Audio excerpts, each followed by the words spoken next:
Hello friends, உங்கள் KR பேசுகிறேன். நமது சேனல் ஸ்ரீ கந்தன் அலங்காரம் யூடியூப் சேனலை சப்ஸ்கிரைப் பண்ணுங்கள், பெல் பட்டனை கிளிக் பண்ணுங்கள், கமெண்ட் பண்ணுங்கள்.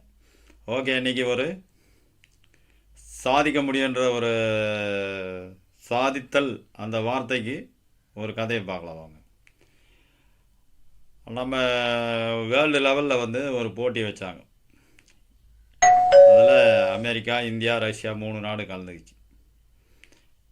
எல்லாருமே அவங்களுடைய சாகசத்தை சொல்லணும்.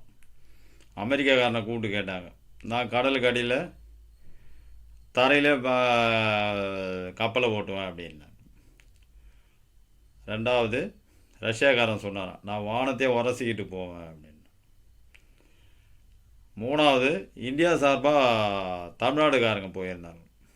தமிழ்கார் சொன்னாரான், நான் மூக்கு வழியாக சாப்பிடுவேன் அப்படின்னு. எல்லாம் நடுவரெலாம் ஆச்சரியத்தில் பார்த்தாங்களாம். ஆனால் பரவாயில்லையப்பா, நான் மூக்கு வழியாக சாப்பிடுவேன்னா பெரிய ஆள் தானே அப்படி. போட்டி ஸ்டார்ட் ஆச்சு.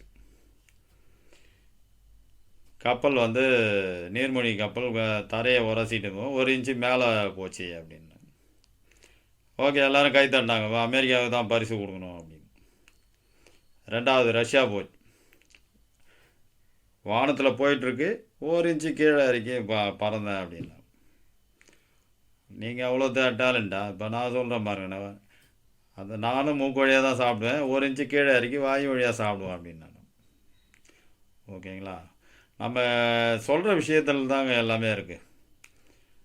அதாவது நம்ம முயற்சி அவ்வளோ பெரிய விஷயம், அதாவது பெரிய விஷயம் இல்லைன்னா கூட நம்ம சொல்கிற விஷயம் எல்லோரும் ஏற்றுக்கக்கூடிய விஷயமா இருக்கணும். ஓகே ஃப்ரெண்ட்ஸ், இது நல்லா இருக்குன்னு நினைக்கிறேன். கேட்டுட்டு கமெண்ட் பண்ணுங்கள், பெல் பட்டனை கிளிக் பண்ணுங்கள், சப்ஸ்கிரைப் பண்ணுங்கள். நிறை குறை இருந்தால் மன்னிச்சு ஏற்றுக்குங்க.